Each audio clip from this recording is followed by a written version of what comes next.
बाद में इंद्र ने अपने वज्र से सभी पर्वतों के पंख को काट दिया, परंतु मैनाक भागा कि हमारा बच जाए।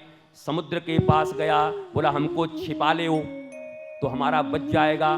सागर विशाल हैं, कोई आके बच जाए, रह जाए, उनको कोई बोला आ जाओ भैया, बोला ये तो तुम्हारी लहर आने ही नहीं देते। सागर के लहर उसको बाहर फेंक देते। तो सागर ने कहा भैया आना तो पड़ेगा।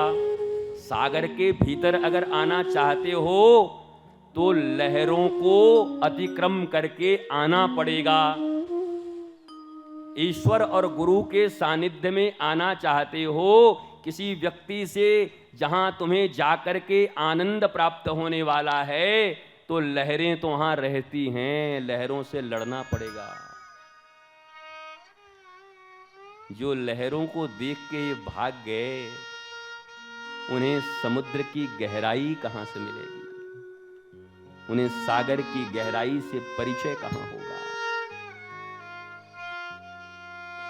इसलिए हर द्वार पर लहर होते हैं, चाहे मंत्री जी हों चाहे गुरु जी हों, लहरें हर जगह होती हैं।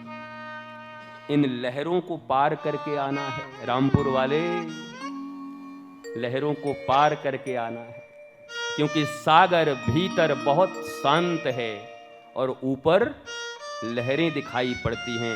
दुनिया में सागर से ज्यादा शांत कोई नहीं, बस भीतर जाके देखो, एकदम गहन शांति है। ईश्वर और गुरु, तू प्यार का सागर है, वो सागर है, वो परम शांति के लिए लहरों को। तो भैया कैसे आए, मैनाक ने पूछा। बोला अब किसी से हेल्प मांगो।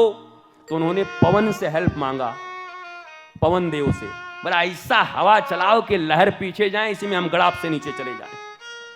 तो पवन देवता ने फोर्स दे करके, 4-4 जिले की फोर्स लगी, 5 जिले की फोर्स मारा, लहर पीछे गए, मैनाक अंदर गया, आराम से रहा। इसीलिए उसी दिन से पवन को अपना अग्रज भाई मान लिया मैनाक ने। और आज जब पवन पुत्र जा रहे हैं तो कहा ओ हो, मेरे अग्रज भाई का पुत्र जा रहा है, मेरा धर्म है कि मैं इनको विश्राम दूं, मैं इनको आराम दूं, 5 स्टार होटल में रुकने के लिए निमंत्रण दूं। निमंत्रण दिया, आ जाओ आ जाओ, सोने का पर्वत है, जितना चाहो ले जाओ।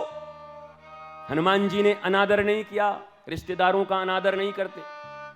रिश्तेदार परिवार का अनादर करोगे, भक्ति कभी नहीं करने देंगे, उनसे तो पिंड छुड़ाना होगा वो तरीके से, समझ गए। जड़ भरत के क्रम में ऐसा हुआ था।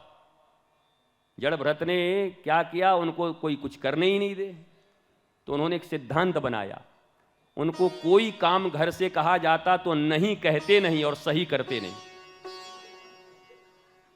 कभी नहीं बोलते नहीं और कभी कोई काम सही करते नहीं। यहां गड्ढा कर, यहां गड्ढा कर, तो जहां गड्ढा करना था वहां नहीं किए, दूसरी जगह गड्ढा करके उसको भर दिए जो पहले से गड्ढा था, सब बर्बाद कर दिया खेत मेरा।